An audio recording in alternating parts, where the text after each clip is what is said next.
Hi, I'm Tricky Ethan. This is Questions on the Red Couch.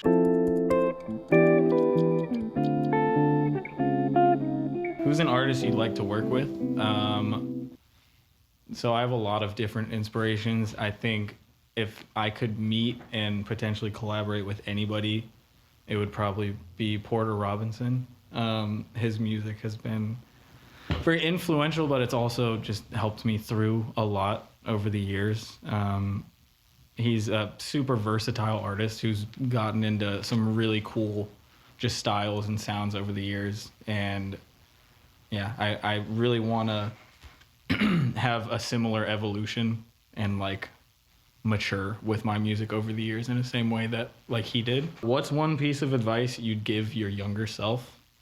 If I could give myself, my younger self, a piece of advice, the one thing that I would tell young Ethan would be have more confidence in your own work and have more belief in yourself. Yeah, that's a hard thing to get through when you're kind of an artist struggling, trying to find listeners and all that. It can be hard to believe in yourself and have that confidence sometimes, but if you are truly passionate about the music that you create and you know that this is a path you want to take, you should be as confident as you possibly can. What movie character are you the most similar to?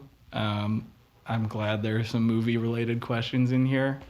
I'm a huge film person. I most relate to the character Cody Maverick from Surf's Up.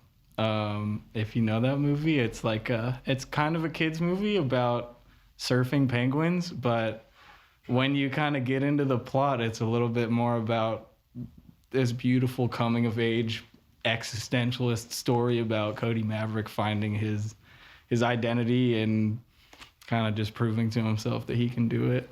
I don't know. I watched it like earlier today. It's I fucking love that movie. It's helped me through some tough times. If you had to change your artist name, what would you change it to? I would change it to a different evolution of Ethan. So the album name of Devious came from, I record everything myself.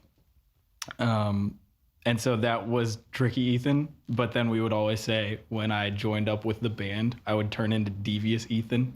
And I would have a lot more personality and be a lot more outgoing. So if I would change my name, I would be like maybe Sneaky Ethan or like, I don't know, Sleepy Ethan. Dastardly Ethan. Yeah, something crazy like that. What is the best way to listen to music? So I'm kind of an interesting listener of music. I have a really weird range of like what I listen to. And I go through these phases of being into music, not really listening too much of it at all. But usually what I listen to is a mix of like local Cincinnati artists who I know and have collaborated with and am friends with. There's a lot of really great talent in Cincinnati, actually. Like Simon is in a band called Chauncey.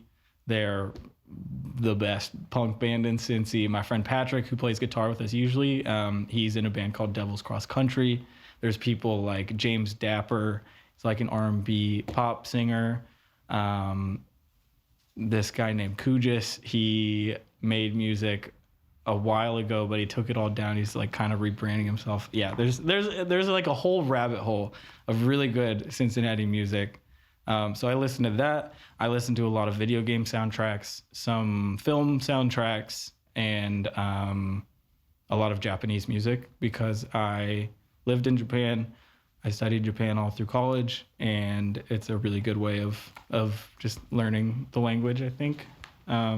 What is your guilty pleasure? My guilty pleasure is re-watching childhood cartoons.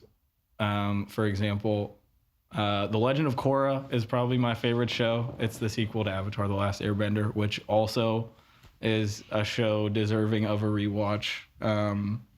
I used to love Danny Phantom, the old like Teenage Mutant Ninja Turtles cartoon.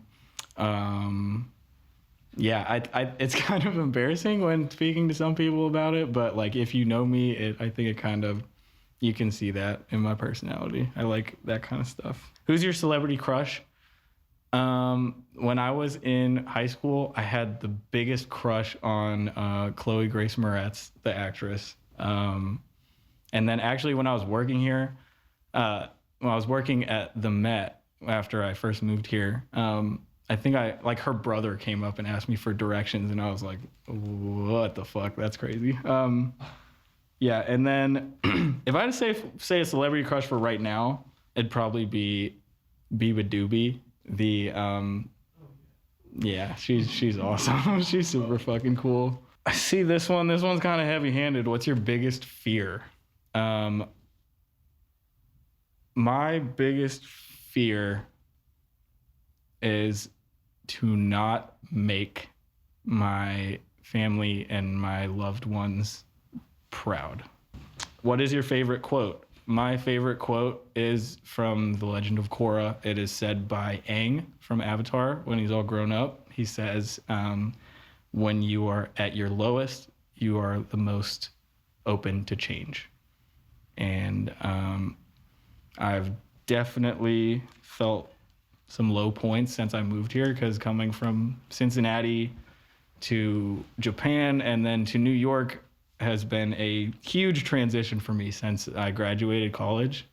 And yeah, I think that I'm still trying to find my footing here, but because of opportunities like this, I'm starting to see a path for myself, and I'm starting to really enjoy the music scene in this city. Who's the greatest band of all time? In my opinion, the greatest band of all time is kind of a like pseudo band. I would say it's the Gorillaz, which is basically just Damon Albarn.